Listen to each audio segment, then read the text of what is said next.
Qué bueno verlos esta mañana y los invito a ir a el capítulo 8 de Jueces, el libro de Jueces esta mañana. Y seguimos en nuestra serie sobre rompiendo los patrones del pecado, hoy terminando la vida de Gedeón. Y es interesante pensar en nuestra trayectoria de vida, ¿cierto? Pensar en si miramos nuestra vida y de dónde vinimos, a dónde vamos, qué ha pasado en nuestra vida, qué puntos son importantes. Y en la vida de Gedeón, lamentablemente termina la vida de él con un legado no tan claro. Por eso el título de la predica hoy es La tristeza de un legado empañado. ¿Qué quiero decir con eso? Un legado un poco borroso, no tan claro. Y es por el pecado de Gedeón precisamente, porque si pensamos en este hombre, ¿cómo empezó él? El Señor le dice en el 6:12, Jehová está contigo, varón esforzado y valiente. Y lo hemos visto con altibajos, ¿cierto? Lo hemos visto muy bien, por ejemplo, la vez pasada, lo vimos con sus 300 hombres, lo vimos con una victoria contundente, lo vimos con fe, incluso en Hebreos 11 habla de Gedeón y su fe, pero también lo hemos visto con debilidades y lamentablemente termina esta historia de una forma un poco triste. Pero al pensar en este hombre, me ayudó a pensar en mi vida también y quiero que ustedes piensen en su vida. Yo sé que los que tienen menos de 40 años quizás no están pensando en su legado, ¿cierto? Pero finalmente Dios quiere que todos dejemos un legado y una trayectoria de crecimiento, porque cuando pensamos en la vida hay muchos altibajos, pero ¿qué quiere ver el Señor en tu vida y en mi vida? Él quiere ver un crecimiento y puede haber altibajos, pero debe ser un crecimiento que va hacia arriba, ¿cierto? Con constancia. Y eso es lo que vemos en la vida de muchos hombres y mujeres de la palabra, pero vamos a ver en el caso de Gedeón no tanto. Miren conmigo el final del capítulo 8, Jueces 8:33.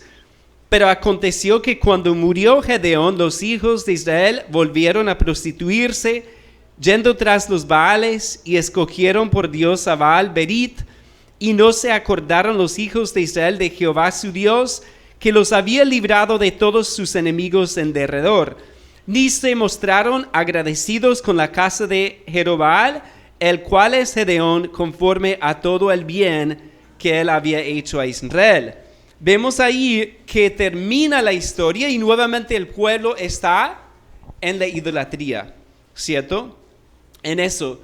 Y pues algo que no está en el texto aquí en el 8, pero como hace parte del capítulo 8 de toda la Biblia, hay algo muy importante que cada uno tiene que entender hoy. Y es que cuando miramos nuestra vida, tiene que haber un punto decisivo en nuestra vida. ¿Y cuál es el punto más importante en nuestra vida? Pues nuestro nacimiento, ¿cierto? Es importante, pero hay otro nacimiento espiritual que tiene que ser el punto decisivo de nuestra vida. Lamentablemente venir a una iglesia no nos da ese punto decisivo. Cantar unas canciones no nos hace nacer de nuevo, ¿cierto? Pero la palabra de Dios habla de recibir a Cristo como nuestro Señor y Salvador, y en ese punto ya hay un antes y un después, ¿cierto? Los que hemos experimentado eso sabemos lo que eso significa, pero siempre desde este púlpito queremos predicar que necesitamos la salvación que Cristo trae. La salvación que Cristo logró con su muerte y su resurrección. Y Jesús mismo habla de eso en Juan 5:24 y habla de pasar de muerte a vida. Porque yo he hablado con personas que dicen, no, yo nací cristiano o yo nací cristiana. Pero ¿saben algo, hermanos? La Biblia no enseña eso. Nadie nace siendo cristiano. Quizás en una cultura cristiana, en un hogar cristiano, escuchando cosas cristianas, viniendo a una iglesia cristiana, eso sí. Pero nadie nace siendo cristiano, sino que cada uno tenemos que nacer de nuevo. Y es en el momento de reconocer a Cristo y recibirlo por fe como nuestro único Salvador. Pablo lo dice también de otra forma. 2 Corintios 4, 6, él habla de ese momento en donde Dios hace resplandecer en nuestro corazón para iluminación del conocimiento de la gloria de Dios en la faz de Jesucristo. Y eso es hermoso, porque andar en tinieblas, pues todos nacimos en tinieblas. Todos andábamos en tinieblas. Y en el momento de entender que somos pecadores, que Cristo murió por nosotros, que fue sepultado y que resucitó al tercer día, en el momento de reconocerlo, ¿qué pasa? Es decir, el Espíritu Santo nos ilumina. Y es como prender esa luz en las tinieblas y ya uno ve claramente quién es uno y quién es Dios y quién es Jesús y qué ha hecho Cristo por nosotros. Y eso es el momento más glorioso de nuestra vida. Entonces, en el texto de Jueces 8, no vemos ese momento en Gedeón, porque con el Antiguo Testamento a veces es difícil saber en qué momento fue salvo este hombre. Pero cada uno aquí debe tener eso claro, ¿ok? Eso es lo más importante, porque lo que vamos a ver hoy, si terminamos la vida sin conocer a Cristo y tener ese momento definitivo de conocerlo y recibirlo, nuestro legado siempre terminará mal, ¿ok? Vamos a orar para que Dios nos guíe. Padre, queremos pedirte que tú obres en nuestros corazones hoy, Padre. Al ver la vida de este hombre, Padre, nos hace pensar en nuestra vida también. Nos hace recordar momentos en nuestra vida, Padre, en los cuales te rechazamos, no hicimos tu voluntad, Padre. Pero como se nombra esta serie, Padre, rompiendo los patrones del pecado, tú quieres ver un crecimiento en nosotros. Y es por eso que oramos hoy, que tu Espíritu Santo nos guíe, Padre. Dame las palabras más correctas y oramos que no haya ninguna distracción, sino que cada uno pueda prestar atención a tu palabra, Padre, y ser transformado. Oramos también si hay algunos que no han recibido a Cristo, que hoy sea el día de su salvación, de entender que sin Cristo están bajo tu condenación eterna, Padre. Te damos gracias por Cristo y es en el nombre de Él que oramos. Amén. Muy bien, hermanos. Entonces, al pensar en eso, bueno, ustedes saben algunos que el pastor James viene la otra semana. Bueno, esta semana. Y vamos a hacer el anuncio en los anuncios. Pero mi esposa me envió una foto de los tres, el pastor Alfredo, yo y él, como pelados, hace como 12 años. Y me trajo mucha nostalgia. Porque pensé en tantas cosas, porque una iglesia tiene una trayectoria también, y nuestra vida también. Y vamos a ver hoy que hay 3 áreas que vemos claramente con Gedeón, en las cuales él fracasó. Y en estas 3 áreas también yo veo y vemos que hay un peligro para cada uno, porque si fracasamos aquí en estas 3 áreas, no vamos a tener la trayectoria que Dios quiere. Entonces vamos a leer primeramente aquí el 1 al 3, Jueces 8, para ver la primera área. Dice aquí en el 8:1 de Jueces, a veces se me olvida que tengo gafas. Bueno, pero los hombres de Efraín le dijeron, ¿qué es esto que has hecho con nosotros, no llamándonos cuando ibas a la guerra contra Madián? Y le reconvinieron fuertemente, es decir, los reprendieron, hablaron fuertemente contra ellos, a los cuales él respondió, ¿qué he hecho yo ahora comparado con vosotros? ¿No es el rebusco de Efraín mejor que la vendimia de Abiezer? Y Abiezer aquí es el clan de Gedeón, su familia. Dios ha entregado en vuestras manos a Oreb y a Zeeb, príncipes de Madián, ¿y qué he podido yo hacer comparado con vosotros? Entonces el enojo de ellos contra él se aplacó luego que él habló esta palabra. Aquí vemos la primera área y es el conflicto. El conflicto. Y cuando hablo de eso, quiero enfocarme en el conflicto en nuestras vidas. Cuando hay un conflicto entre personas, ¿cómo reaccionamos? Porque realmente, cuando miramos la vida de Gedeón, lo que vemos en él es una falta de constancia. Porque si ustedes miren aquí a Gedeón, ¿cómo manejó el conflicto? ¿Qué piensan? ¿Bien o mal? Pues bien, ¿cierto? Porque estos hombres vienen enojados, se sintieron mal porque él no los invitó, según ellos, a la guerra, aunque ellos participaron después. Entonces vienen enojados, con palabras fuertes, y Gedeón actúa con sabiduría. Y como dice Proverbios 15:1, la blanda respuesta quita la ira, mas la palabra áspera hace subir el furor.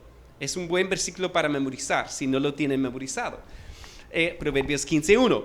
Y en eso Gedeón actúa así y él aplaca la ira. Lo vemos ahí en el 3, cuando al finalizar dice, entonces el enojo de ellos contra él se aplacó luego que él habló esta palabra.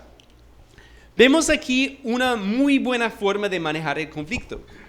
Y en otras ocasiones hemos hablado de ser hacedores de paz, no usar palabras, respuestas de ataque, respuestas de escape, no huir del problema, no atacar a la otra persona, sino usar respuestas bíblicas. Aquí él usa la reconciliación, una palabra blanda para aplacar su ira y conversa con ellos. Y hubiera fácilmente podido enojarse y pagarles con la misma moneda, ¿cierto? Vemos aquí también el problema de Gedeón. Miren el 4. Y vino Gedeón al Jordán y pasó él y los 300 hombres que traía consigo cansados, mas todavía persiguiendo. Y dijo a los de Sucot, yo os ruego que deis a la gente que me sigue algunos bocados de pan, porque están cansados, y yo persigo a Seba y a Salmuna, reyes de Madián.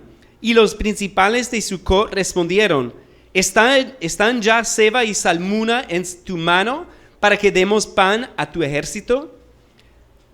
Bueno, ¿qué piensan de la petición de Gedeón?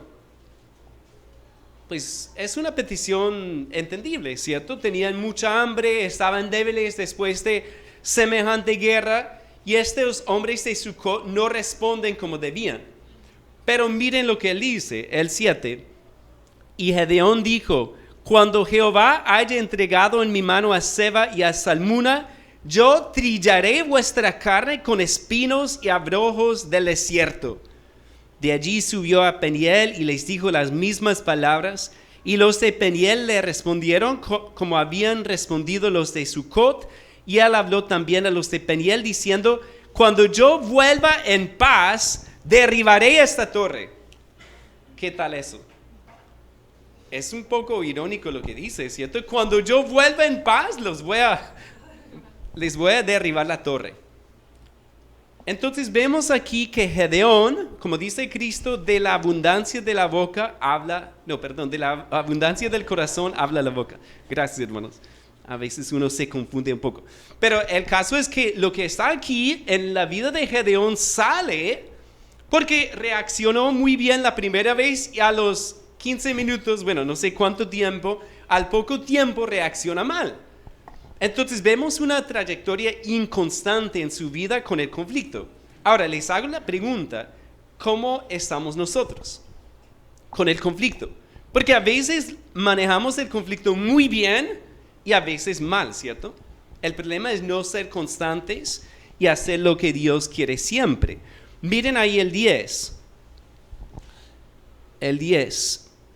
Y Seba y Salmuna estaban en Carcor, y con ellos su ejército como de 15,000 hombres.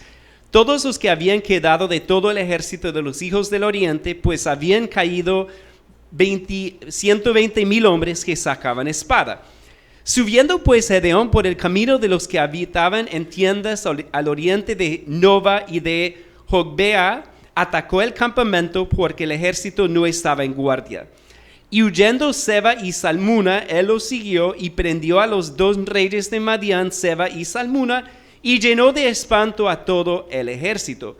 Entonces Gedeón, hijo de Joás, volvió de la batalla antes que el sol subiese, y tomó a un joven de los hombres de Sucot y le preguntó. Y él le dio por escrito los nombres de los principales y de los ancianos de Sucot, 77 varones. Aquí en el 14 nos recuerda otra vez en donde vemos el número 77. ¿Cierto? Que eso es en Génesis 4:24, cuando está hablando de Lamec, y Lamec dice, si 7 veces será vengado Caín, Lamec en verdad 70 veces 7 lo será. Y Jesús también habla algo muy similar a Pedro, que habla de 77 veces o 7 por 70. Hay diferencias en las traducciones, pero habla de la forma de manejar el conflicto. Y aquí vemos que esa alusión a lo que pasó con Lamec nos da la indicación de que él tiene un corazón vengativo. Él quiere hacerles daño por lo que han hecho.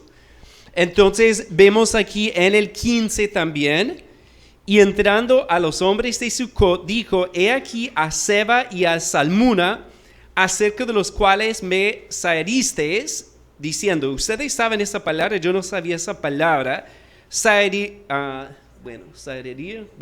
ese verbo significa humillar, burlarse, insultar o injuriar. Entonces, él lo toma como algo personal. Él no lo toma como algo como el juez de Israel, que él va a hacer esto como juez, sino que lo toma como un insulto personal y reacciona con base en eso, como ya vimos, con un corazón vengativo. Y lo vemos ahí en el 16.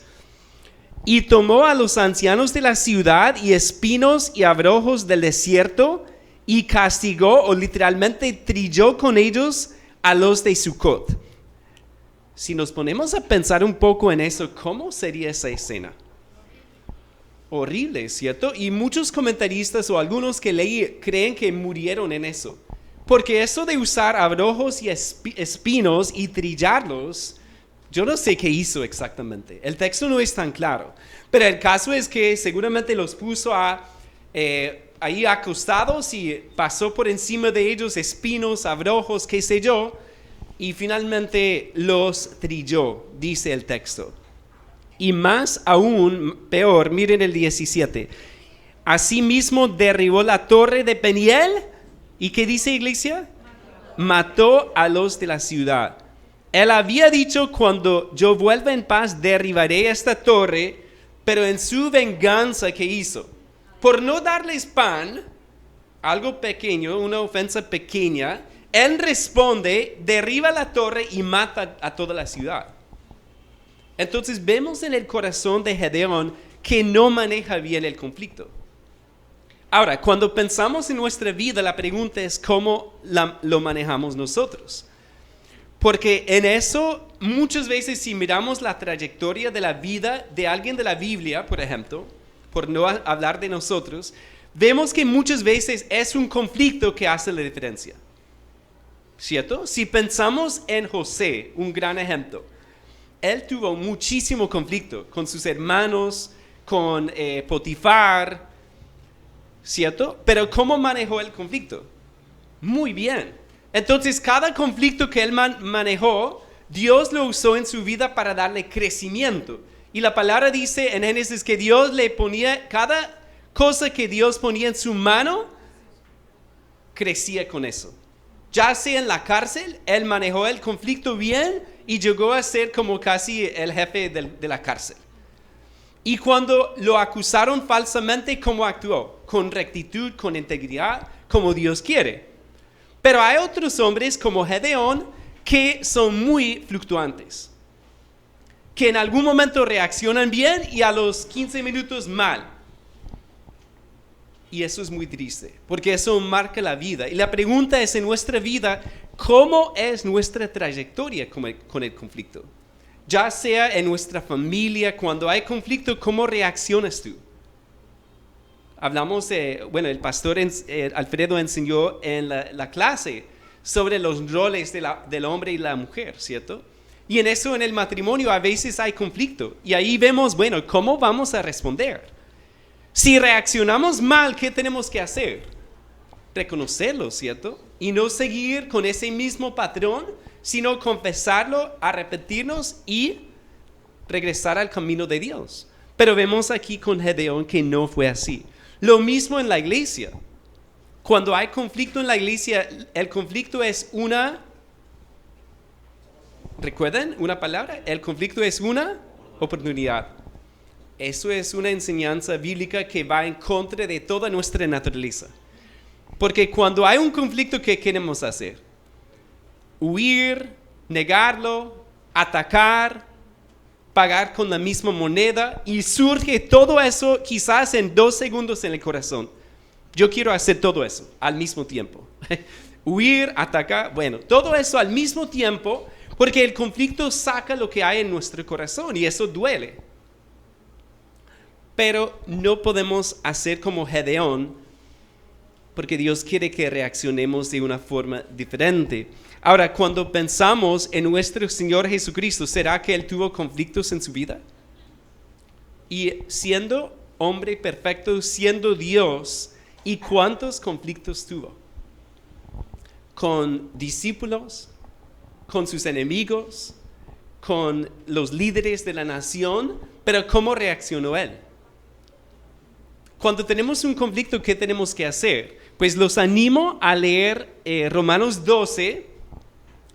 Esta es una tarea. Si usted piensa que está en un conflicto con alguien, hay una tarea que quiero que anoten. El pastor nos pidió que quitáramos algo del celular. Yo les pido que pongan algo en sus notas, que tienen una tarea pendiente para después leer Romanos 12, todo el capítulo, y orar y pedirle a Dios qué quiere Dios que yo haga en ese conflicto.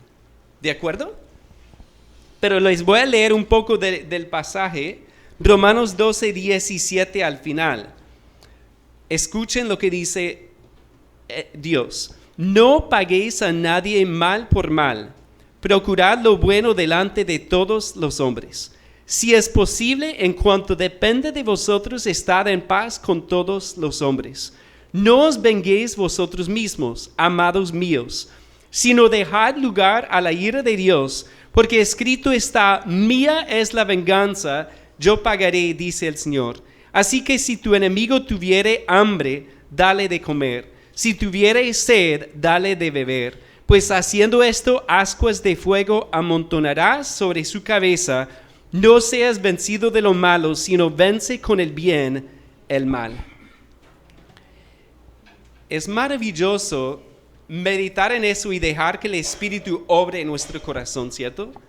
Porque nuevamente, cuando yo estoy en un conflicto y leo eso, cada versículo me confronta. Porque ¿qué queremos hacer? Pagar con la misma moneda. Y yo pensé en los niños cuando juegan fútbol, ¿cierto? ¿Qué hacen los niños? Bueno, uno pone zancadilla y ¡pa! ¿Y qué hace el otro? Bueno, quiere hacer lo mismo. Uno levanta una piedra y ¿qué hace el otro? Y así somos.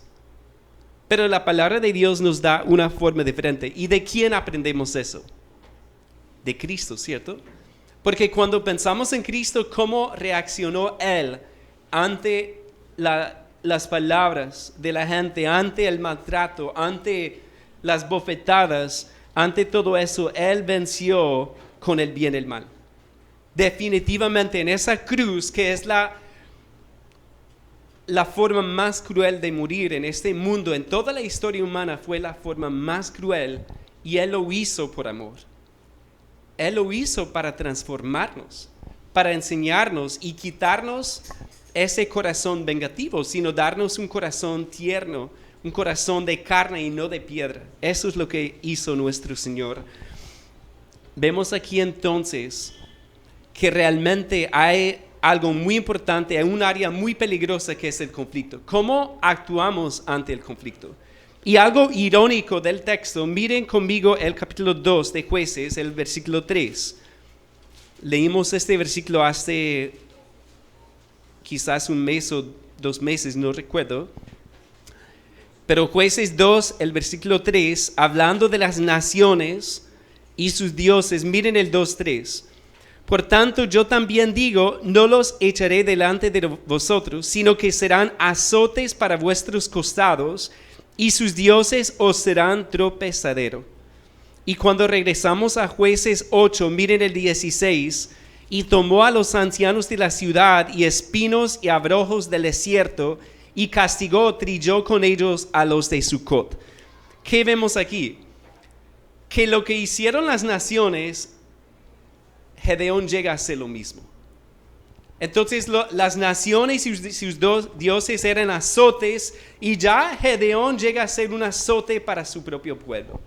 Y miren también el versículo, lo vamos a ver después, pero el versículo 27, al finalizar el 27 dice, y fue tropezadero a Gedeón y a su casa. Es decir, Gedeón llegó a hacer lo mismo que las naciones paganas. Ahora, una pregunta dura es, ¿será que eso nos puede pasar a nosotros? Que en vez de ser de bendición para otros, somos un tropezadero para ellos. Somos espinos y abrojos porque no estamos actuando como Dios quiere. Eso es muy triste. Y es muy triste dejar un legado así a nuestros hijos, a nuestros familiares, a nuestra iglesia. Y mucho mejor dejar un legado como vemos en otros personajes de la Biblia, ¿cierto? Como José, Daniel, Jesús, Pablo, en vez de dejar este legado. Ahora, esa es la primera área en la cual fracasó Gedeón. Miremos la segunda área, el versículo 18. Luego dijo a Seba y a Salmuna, ¿qué aspectos tenían aquellos hombres que matasteis en Tabor? Y ellos respondieron, como tú, así eran ellos, cada uno parecía hijo de rey. Y él dijo, mis hermanos eran hijos de mi madre. Vive Jehová, que si les hubierais conservado la vida, yo no os mataría. Bueno, ahí vemos nuevamente su interés personal, porque como juez, él tenía el derecho de matarlos, como reyes paganos, enemigos de Dios, pero él lo toma más a cuenta personal y dice, si les hubierais conservado la vida, yo no os mataría. Entonces lo toma de forma personal. Miren el 20, y dijo a Jeter su primogénito, levántate y mátalos. Pero el joven no desenvainó su espada, porque tenía temor, pues era aún muchacho. Entonces dijeron Seba y Salmuna, levántate tú y mátanos, porque como es el varón, tal es su valentía. Y Gedeón se levantó y mató a Seba y a Salmuna y tomó los adornos de lunetas que sus camellos traían al cuello. Vemos aquí, hermanos, que él los mata, pero peor aún es esto lo que vemos aquí, las lunetas que eran cosas paganas que usaban en la idolatría. Entonces él las toma y miren ahí el 22. Y los israelitas dijeron a Gedeón, sé nuestro Señor tú y tu hijo y tu nieto, pues que nos has librado de mano de Madián. Bueno, primeramente una pregunta ahí, ¿él los liberó de Madián? ¿Recuerdan la historia de hace 8 días? ¿Quién los libertó? Dios, ¿cierto? Dios lo hizo. ¿Qué hizo Gedeón? Realmente muy poco. Como vimos en el capítulo anterior, él fue un pan de cebada que Dios usó. Entonces, ellos no reconocieron que Dios merecía la gloria y no Gedeón. Pero miren la respuesta de Gedeón, el 23. Mas Gedeón respondió, no seré señor sobre vosotros, ni mi hijo os señoreará, Jehová señoreará sobre vosotros. ¿Qué piensan de su respuesta? Parece muy buena, ¿cierto? Parece muy piadosa, como lo que Dios quisiera escuchar, pero algo que tenemos que recordar con la Biblia, tenemos que leer cada versículo en su contexto, porque el contexto nos va a decir algo diferente. Y voy a leerles algo que dice el comentarista Richard Nelson. Él dice, aunque el rechazo de Gedeón en el verso 23 suena como un modelo de piedad, su comportamiento en la vida real crea ambigüedad sobre su perspectiva sobre cómo gobernar. Es decir, él dice algo, pero en la práctica hace algo diferente. ¿Será que nos puede pasar? Claro. Y aquí vemos que la segunda área peligrosa es el poder. La primera área era el conflicto, y la segunda área es el poder, porque aquí se trata del poder y ellos quieren que él gobierne sobre ellos. Él dice que no, pero miren aquí que actúa como un rey de la época. Miren el 24.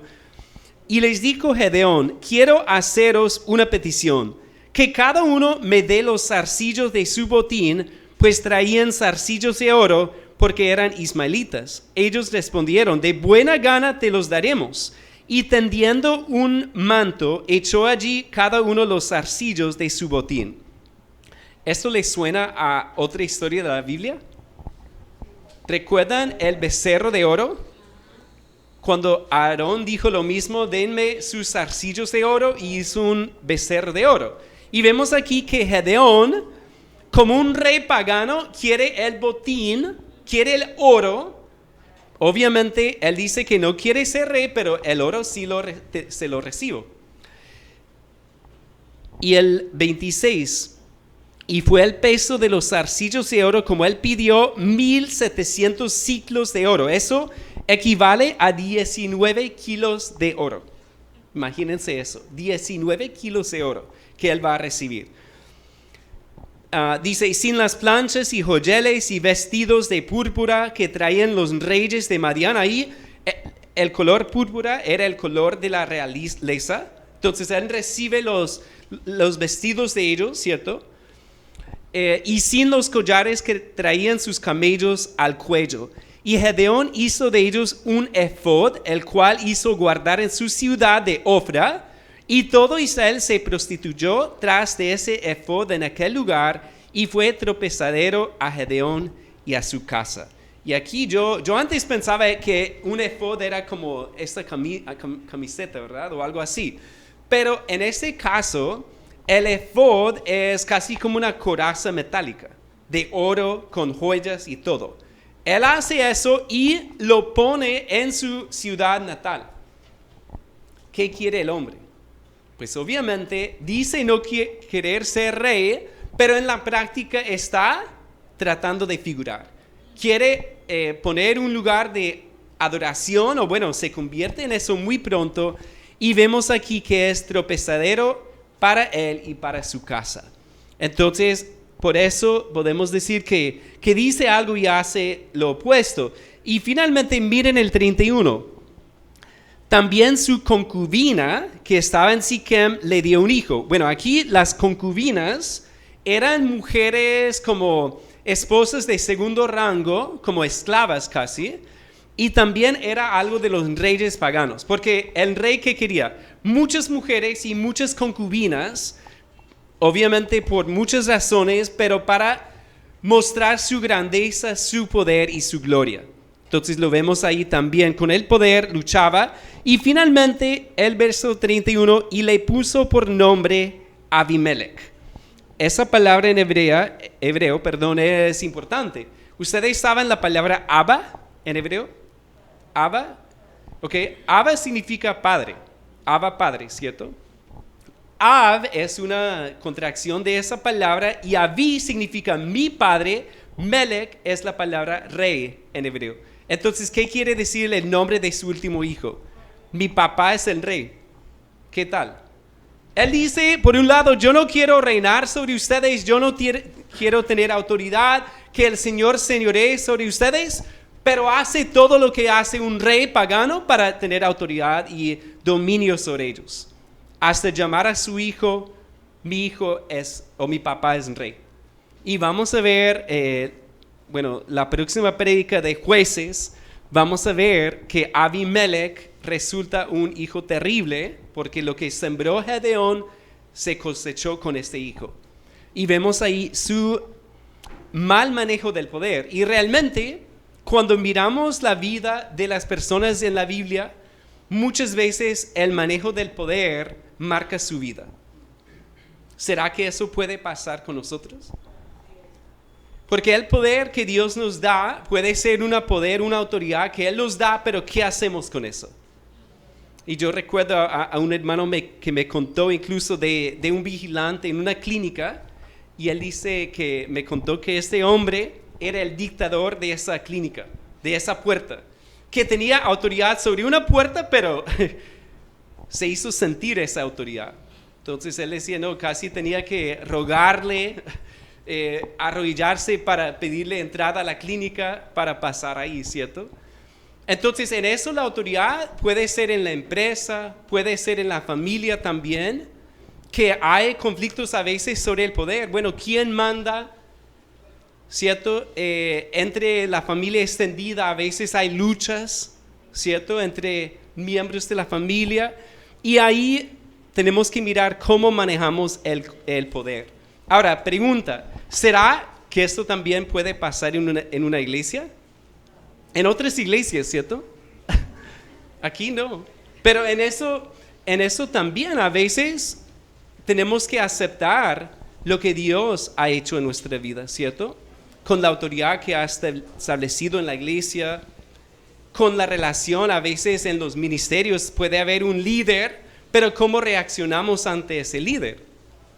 Si nos dice algo que nos cuesta aceptar, ¿cómo reaccionamos? Y ahí vamos a ver si estamos viviendo como Dios quiere.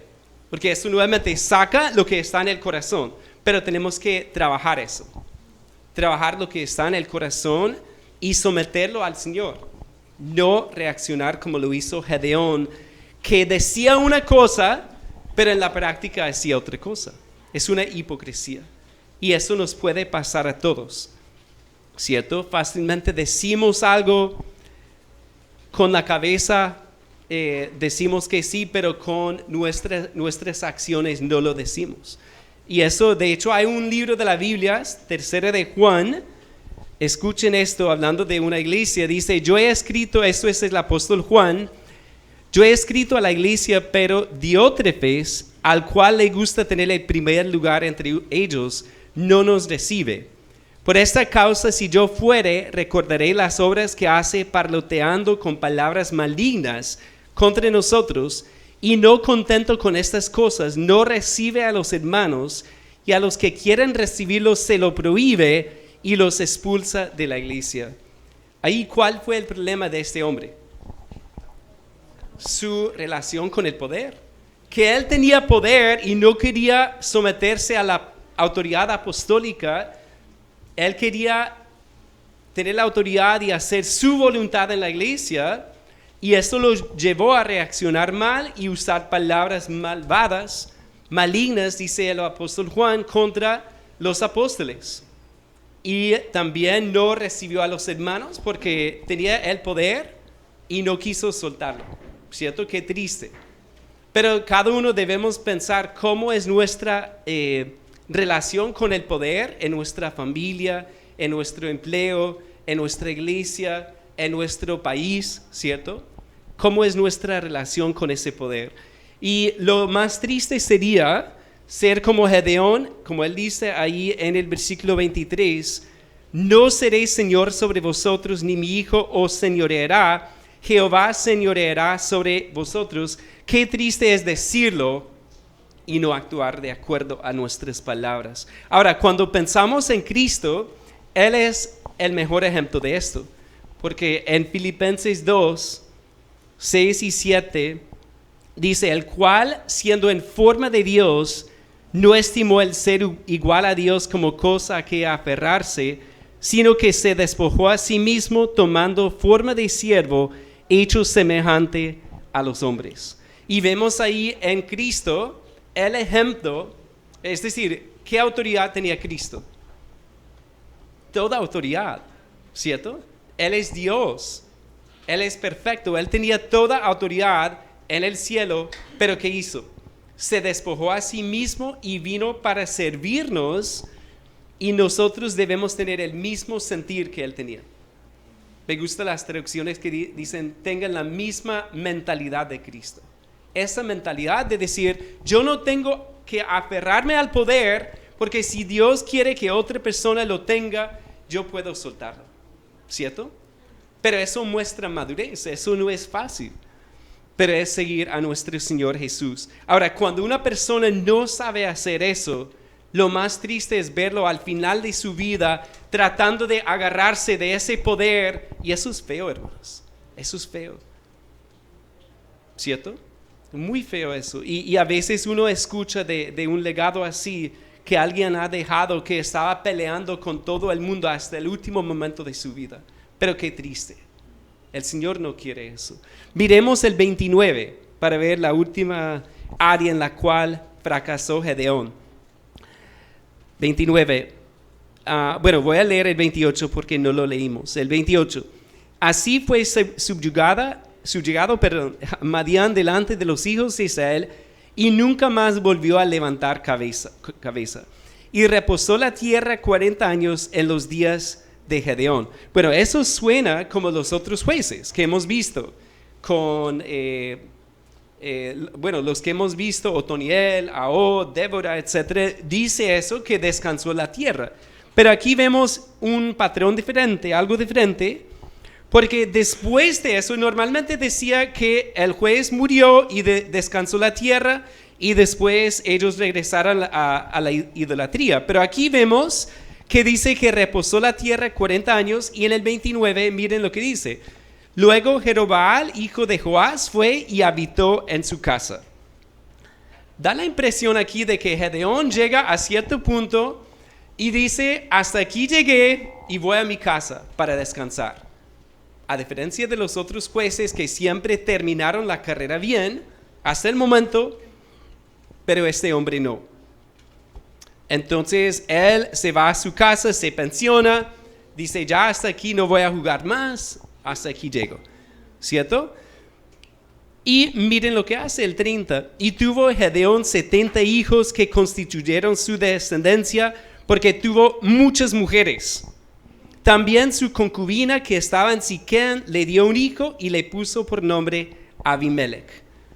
Y murió Gedeón, hijo de Joás, en buena vejez, y fue sepultado en el sepulcro de su padre Joás, en Ofra de los Abiezeritas.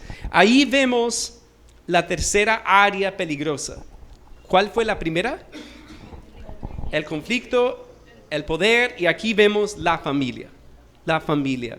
Porque la familia es una bendición, pero también puede ser una tentación, o puede, si no vivimos como Dios quiere, puede dañar nuestro legado totalmente. Y en eso no voy a mencionar ninguna anécdota ni nada, pero lo he visto, hermanos. Y qué triste cuando un hombre o una mujer es fiel, pero en algún momento fracasa y no se arrepiente, pero sigue en ese pecado, ¿cierto? Es muy triste eso. Y vemos aquí que Gedeón tiene muchas mujeres, tiene muchos hijos, que como ya mencionamos, era algo que hacían los reyes paganos, y este último hijo que mencioné en el 31 va a ser de mucha dificultad para toda la familia. Ahora, cuando pensamos en la familia, debemos recordar que la familia es una gran bendición. Pero ahí tenemos que orarle al Señor para ser fieles en nuestra familia hasta el final. Y no decir, no, yo llegué hasta aquí y ya puedo hacer otras cosas, ¿cierto? Que no le agradan a Dios, como este hombre que debía ser fiel a su esposa, pero en vez de hacerlo, tiene muchas mujeres y obviamente eso no le agrada a Dios. Ahora, el problema nuestro puede ser muy diferente con la familia, pero hay cualquier cantidad de tentaciones con la familia. Y la pregunta es si vamos a ser fieles a Dios con nuestra familia. Porque a veces miramos a otras familias y sentimos, ¿cómo se llama? Envidia, ¿cierto? De otras familias, pero Dios nos ha puesto en una familia. Si estás casado o casada, te ha puesto en un matrimonio. ¿Y qué te pide Dios? Serle fiel a su pareja, a su esposa o esposo. Vivir para agradar a Dios con esa persona que Dios te dio. Y en eso con nuestros hijos también. Hijos, ¿qué les pide Dios de ustedes? Pues obedecer a sus papás, ¿cierto? A veces es difícil, pero como hemos visto, la palabra habla de una bendición para los hijos que obedecen a sus papás, ¿cierto? Entonces en eso debemos pensar, bueno, quizás tengo cosas con las cuales lucho en mi familia, pero Dios nos ha puesto ahí. Lo más triste es ver cuando la gente no quiere serle fiel y eso se ve cada vez más hoy día, ¿cierto? que muy pocas personas terminan su vida siendo fieles a su esposa o esposo, a sus hijos, los hijos a los papás, y eso es muy triste. Y Dios no quiere eso. Dios quiere algo diferente. Él quiere ver una vida transformada totalmente, ¿cierto? Ahora, algunos quizás están pensando en algunos pecados o fracasos del pasado, ¿cierto? Que pensamos en eso, pero hay una bendición grandísima, que en Cristo siempre hay esperanza. Siempre hay esperanza, hay perdón de todos nuestros pecados. Primera de Juan 1:9 que dice, si confesamos nuestros pecados, Él es fiel y justo para perdonarnos y para limpiarnos de toda maldad. Entonces, no importa cuál haya sido el pecado, Cristo lo puede perdonar, te puede restaurar, te puede dar una esperanza nueva para seguir adelante. Porque a veces miramos, y es decir, si Gedeón se hubiera arrepentido en ese momento, bueno, ya tiene un montón de problemas, ¿cierto? Con todas estas mujeres y estos hijos y todo, pero con Dios siempre hay una segunda oportunidad, hay esperanza. Y tenemos que recordar eso. Y miren el título de la serie, Rompiendo los patrones del pecado. ¿Cierto? Dios quiere romper esos patrones del pecado, porque lo más triste es ver que replicamos eso vez tras vez. No es que mis papás lo hicieron, yo también. No, mis abuelos. No es así, hermanos. La palabra de Dios dice que de modo que si alguno está en Cristo, nueva criatura es. Las cosas viejas pasaron y aquí todas son hechas nuevas. Y eso es maravilloso, porque hay un comienzo nuevo en Cristo. Pero como comencé la prédica, tiene que haber un punto decisivo de salvación. No es simplemente decir, voy a cambiar algunas cositas. No, es arrepentirse y recibir a Cristo y comenzar a vivir una vida que le agrada al Señor. Eso es lo que Dios quiere. Porque qué maravilloso, y estoy viendo a los jóvenes, a los niños, están ahí, ¿verdad? Qué maravilloso es conocer a Cristo en la juventud y vivir para Él toda su vida. Qué triste es tener que llegar a la vejez para conocer, o sea, un joven que escucha el Evangelio lo rechaza, un joven que está escuchando pero no quiere recibir. Qué triste. Muchas veces Dios nos tiene que enseñar lecciones duras, pero es mucho mejor arrepentirse sin tener que, pues aprende de Gedeón más bien, ¿cierto? Porque hay áreas peligrosas en la vida y Dios quiere que terminemos bien la carrera que nos ha dado. Entonces, ¿cómo estás en estas tres áreas? En el conflicto, ¿cuál es la tarea? Los que están en un conflicto en este momento, leer Romanos 12, orando que Dios te muestre qué debes hacer. Esta tarde, bueno, cuando tengan tiempo, hagan eso y es maravilloso. Es un capítulo que confronta siempre bastante. ¿Qué tal el poder? Esto quizás es más difícil de detectar. Un conflicto es fácil, ya, él me dijo palabras feas, ella me hizo algo, cierto, es fácil saber. Pero con el poder es más sutil. Incluso yo creo que Gedeón no se dio cuenta de lo que hacía. Porque él decía, no, yo estoy diciendo lo correcto al pueblo, pero en su vida estaba actuando en contra de lo que decía. Y eso es más fácil de detectar. Y tenemos que orar constantemente que Dios nos mantenga humildes ante Él para recibir su autoridad, ¿cierto? Y no imponer la nuestra. Y finalmente en el área de la familia. ¿Cómo vamos con la familia? Pues hay una clase para los matrimonios entre los dos servicios, se lo recomiendo. O se la recomiendo, es excelente eso. Y en nuestra vida también tenemos que pensar, ¿qué quiere Dios? Él quiere ver fidelidad hasta el final. Oremos.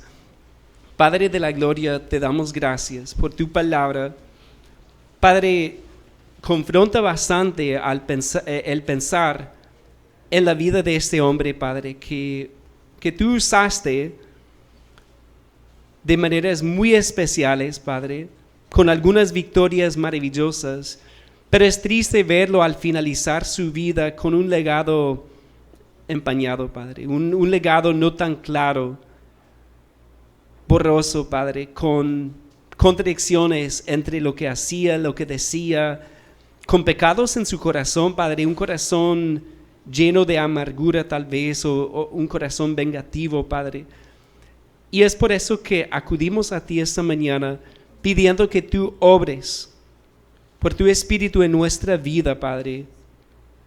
Permite que podamos arrepentirnos, Padre, concretamente. Si hay algo que no hemos confesado, quizás algo que hemos hecho que no te agrada a ti, Padre, ayúdanos a confesarlo hoy mismo. Ayúdanos también, Padre, a arreglar los problemas que tenemos en nuestra vida, Padre, con respecto al poder, con respecto a la familia también, Padre. Que realmente lo más triste es ver a un hombre como Gedeón llegar al final de su vida, Padre, y leer todo lo que pasó al final de su vida. Padre, no queremos esto para nosotros, para nuestra iglesia. Oramos que tú obres en cada corazón. Y Padre, si hay alguien aquí que no ha recibido a Cristo, que no ha entendido la salvación en Cristo, el perdón de sus pecados, oramos también que aquellas personas hoy mismo se rindan ante ti en arrepentimiento y en fe hacia Cristo, el único Salvador, quien murió por nosotros, Padre, para liberarnos de estos patrones del pecado, para darnos una vida diferente, para que podamos dejar un legado que brille con la luz del Evangelio de Cristo Jesús. Te damos gracias en el nombre de Jesús. Amén.